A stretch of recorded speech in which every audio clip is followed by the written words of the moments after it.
I've been using these 3 pocket lights for the past years, but I think this light is the one for me. This is the Amaran Ace 25C. So if you're gonna ask me, bakit bumili ka pa ng bagong pocket light? Ang dami mo ng pocket lights. Well, isa lang masasabi ko dyan, easier workflow. If hindi kayo familiar with the brand, Amaran and Aputure has been in the industry for so long already that they have developed an application para mas maganda yung magiging workflow every time nagagamit mo yung kanilang mga ilaw. Mapa-studio light pa yan, mapa-pocket light pa yan, or mapa-tube light pa yan katulad nitong nasa likod natin. Isang app lang yung kailangan mo para ma-operate mo sila ng sabay-sabay. So let's unbox this Amaran Ace 25C para makita natin kung ano yung mga inclusions inside. Dito ka na i-unbox guys, no, sa harapan nyo. So maliit lang yung box nya guys, and pagbukas mo makikita mo agad yung ilaw natin. Yan yung ilaw, no? So medyo malaki yung ilaw nya, and compared sa mga ginagamit ko na pocket light, mas may bigat to ng konti. May kasama siyang sticker, may kasama din siyang instruction manual. By the way guys, meron silang mas mahal na version nito, no? Yung may tripod, yung may pouch. Pero hindi naman yun yung pinili ko kasi hindi ko naman kailangan ng mga yon. Kasi every time na lumalabas naman ako, may sarili naman akong dalang tripod, and hindi ko naman ginagamit yung pouch kapag nasa loob na ng tech bag ko. So ito yung mga kasama niya guys. Meron siyang tripod mount dito na merong magnet. Meron siyang magnet dito na ilalagay mo sa inyong ilaw, and then ito naman yung kanyang tripod mount. Etong idea na to, una ko to nakita sa mga action camera like Insta360 and yung sa Action 5 natin. Good thing na rin na in-apply nila to sa mga ilaw kasi sino may ayaw ng magnets, di ba? And then ito naman yung isa na kasama, which is yung, I think this is the charging cable. So may charging cable ditong kasama. Yan yung charging cable guys. USB Type-C to USB Type-C, and meron siya ditong Allen wrench. Hindi ko lang kung para saan tong Allen wrench. So titignan natin mamaya kung meron ba tayong kailangang sikipan or meron bang kailangang higpitan. And then ito na yung pinakailaw natin guys, no? Yung pocket light natin. So white yung pinili natin, but I think meron itong charcoal, may silver, may pink, and I think meron ding green, not sure, pero ilalagay ko sa baba kung ano yung mga colors na available para dito sa pocket light natin. Pag binili nyo pala tong pocket light na to, may kasama na siyang diffuser, and ang purpose ng diffuser guys is para maging softer yung bounce ng ilaw sa subject nyo. Later naman tetestingin natin to kung gaano kalakas yung ilaw and ano-anong klaseng ilaw yung pwede netong ilabas. So ito yung diffuser nya, plain white diffuser lang siya guys, no? And then yung magnet nya is nandito sa likod. And then finally, ito na yung ating pocket light.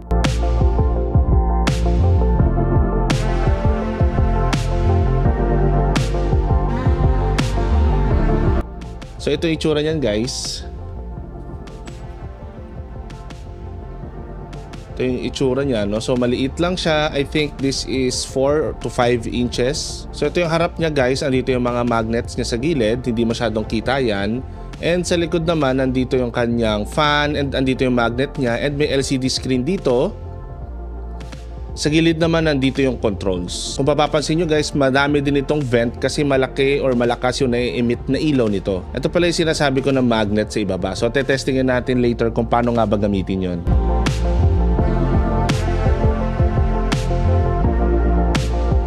Kung hindi ko napakita guys, ito pala yung kanyang fan. Grabe, sobrang, no? Kung nakikita nyo, may fan talaga siya sa likod. Yan yung itsura ng kanyang fan.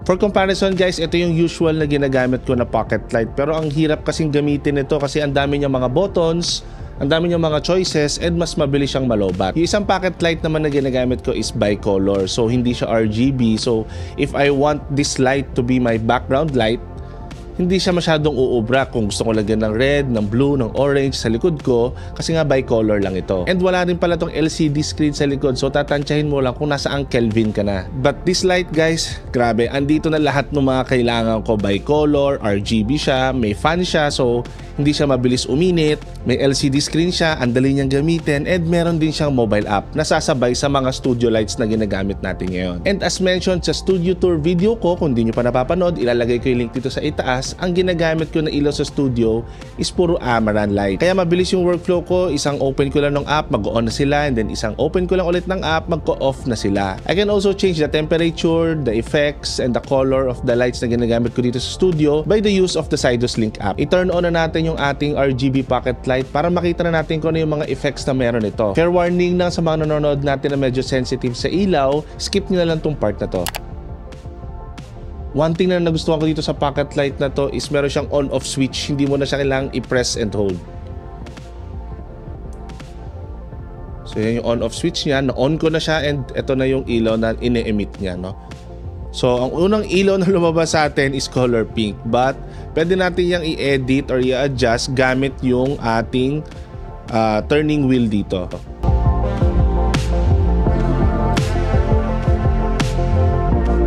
So dito sa part na to guys, pwede ka mamili dito kung HSI, kung RGB. Dito mo rin makikita yung inyong settings, yung activation ng fan, yung Bluetooth connection, and yung mga iba't ibang effects. Ang dali lang gamitin ito guys kasi meron din siyang picture, no? So kung hindi mo alam kung alin yung pipiliin mo dahil sa kanyang acronyms dito, meron siyang mga logo na pwede mong tignan or gawing reference. For example, kung i-click natin itong effects, makikita natin dito yung mga iba't ibang effects na pwedeng i-emit nitong pocket light natin. So may fireworks, may paparazzi, no? So marami siyang effects guys, no? Magagamit nyo to kahit saan kayo magpunta and magaan lang siya. Kahit malaki yung case niya, hindi siya ganun kabigat. Well, ang feeling ko lang naman kaya medyo mabigat ito kasi meron itong fan, which is a good thing sa ating mga content creators kasi magagamit natin to ng mas matagal. Try natin yung mga effects dito. So ito naman guys is paparazzi, and then try natin itong welding, no? So ang ganda ng mga effect ng mga ilaw dito. And then try natin yung cop car. Syempre ito blue and red light ito. Try naman natin itong party lights. Mas maganda ata ito, no? So hindi siya masyado masakit sa mata.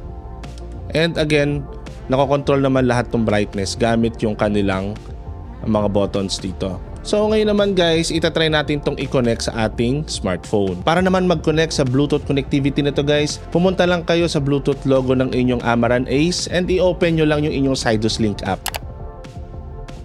So as mentioned kanina guys, gumagamit tayo ng Sidus Link app para mag-connect lahat ng mga ilaw natin dito sa studio. So meron akong kinrate na parang groupings dito, ang pangalan is Studio, and pag in-open ko yon, maglalabas dito lahat ng mga ilaw na gamit natin. Yung Amaran 60X, which is etong ilaw na to, yung Amaran PT2C, which is dito sa likod natin, yung color blue na tube light, and yung Amaran 150C, which is etong key light natin. So dito sa part na to guys, pag in-off ko to, mamamatay lahat ng mga ilaw natin, ganun kadali, and pag in-on ko, mag-automatic on na siya based dun sa sinet ko na Kelvin ng ilaw natin. Para ma-add naman natin itong ating Ace Pro, kiklik lang natin itong plus sign dito, and then new fixture, and then lalabas na dito yung 507 BAF. So click lang natin yan and pindutin lang natin yung setup. Antayin na natin matapos yung pairing nito and then click OK. And then kung makita nyo, lumabas na siya dito, yung Amaran Ace 25C 507 BAF. Pwede naman nating i-rename to, no? Kasi hindi ko maintindihan yung mga brands ngayon. Ang hahaba ng mga code names nila, lalong-lalo na si Sony. So try naman natin ngayon guys, no? I-off ko lahat ng mga ilaw gamit itong button na to sa baba, and then tignan natin kung sasabay yung ating Amaran Ace. So pinatay ko na lahat ng ilaw guys gamit yung ating smartphone, and try naman nating i-on ng sabay-sabay gamit yung Sidus Link app. Yan. So gumagana na siya guys, no? Ganon kadaling i-pair yung ilaw na to sa Sidus Link app ni Aputure and ni Amaran. Kaya gustong gusto ko talagang brand na to kasi bukod sa matibay siya, madali siyang gamitin and user friendly talaga siya. So once na ma-open na tong ilaw na to, pwede ko nang i-click itong Amaran Ace 25C, and pwede na natin ibahin yung color dito gamit yung kanyang mobile app. Mas madaling gamitin guys yung ganitong mobile app kesa yung sa mismong ilaw ka magko-control. So every time na i-on off mo to, nakaset na siya or nakalagay na siya sa ilaw na sinet mo. And then makikita nyo rin dito guys sa kanyang mobile app kung ilang minutes na lang yung remaining ng ating Amaran Ace. And kung mapapansin nyo din yung Amaran 60X natin, PT2C, and 150C, lahat siya nakakonect sa outlet, kaya nakalagay is AC power. Pero meron kang option na paganahin yung mga studio lights natin gamit yung battery. So that's my unboxing and initial review of this Amaran Ace 25C. Kung nagustuhan niyo yung video natin, don't forget to like and subscribe dito sa channel natin. Thank you for watching and see you on the next tech unboxing.